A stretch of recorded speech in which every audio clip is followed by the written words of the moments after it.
சேலத்துல ஒரு மூலையில இருக்க ஒரு சின்ன வில்லேஜ்ல இருந்த ஒரு கவர்மெண்ட் ஸ்கூல் டீச்சர் இந்த கோல் கிராடியன் எஃபெக்ட ஒரு பையனோட வாழ்க்கையில புகுத்தி அவனோட வாழ்க்கையே மாத்திருக்காங்க அப்படின்றத ரியலைஸ் பண்றதுக்கே எனக்கு 20 வருஷம் ஆயிருக்கு. என்னடா நைட் எஃபெக்ட்ல கிராடியன் எஃபெக்ட் எதையோ உளறிட்டு இருக்கேன்னு கேக்குறீங்களா? வாழ்க்கையில இலக்கு இல்லாம இருக்கிறது கையில விலக்கு இல்லாம இருட்டுல ஓடுறதுக்கு சமம் அப்படிங்கிறத ஸ்ட்ராங்கா நம்புறவனா.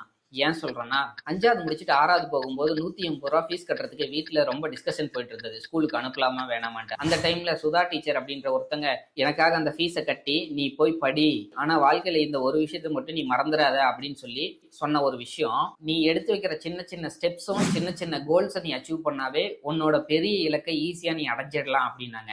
அன்னைக்கு அந்த ஸ்கூல்ல எப்படியாவது ஒன்று சேர்ந்து படிச்சா போதும் அப்படின்றது என்னோட சின்ன கோலா இருந்தது. இந்த மாதிரி சின்ன சின்ன கோல்ஸை இமீடியட்டா அச்சீவ் பண்ணும்போது உடனே ஒரு ஹாப்பினஸ் கிடைக்குது அப்படின்றத நான் ரியலைஸ் பண்ணேன். சில சமயம் ஹாப்பினஸ், சில சமயம் ரிவார்ட்ஸ். அதுக்கப்புறம் என்னோட லைஃப்ல சின்ன சின்னதா நான் கோலை செட் பண்ணி ஒவ்வொன்றையும் நான் சக்சஸ்ஃபுல்லா கம்ப்ளீட் பண்ணதுனால தான் சக்சஸ்ஃபுல்லான ஒரு எம்ப்ளாயும் சில ஆயிரங்கள்ல சம்பாதிக்கிற ஒரு பர்சனாவும் என்னை வளர்த்துருக்கு. அது மட்டும் இல்லாம எனக்கு பிடிச்ச 4 பேருக்கு என்னோட நாலேஜை ஷேர் பண்ற அந்த விஷயத்தையும் நான் கண்டினியூவா பண்ணிட்டு இருக்கேன். உங்க லைஃப்லயும் இந்த மாதிரி ஒரு பர்சன் கண்டிப்பா இருந்திருப்பாங்க. அவங்களோட நேமை மறக்காம கமெண்ட் பண்ணுங்க. ஸோ கோலோ எய்மோ இல்லாம யாராலையும் இருக்க முடியாது. அதுதான் நம்மளை அடுத்த லெவலுக்கு புஷ் பண்ணி எடுத்துட்டு போகும். ஸோ நீங்களும் ஏதாவது சின்ன சின்ன கோல்ஸை செட் பண்ணுங்க, அதை சக்சஸ்ஃபுல்லா கம்ப்ளீட் பண்ணுங்க.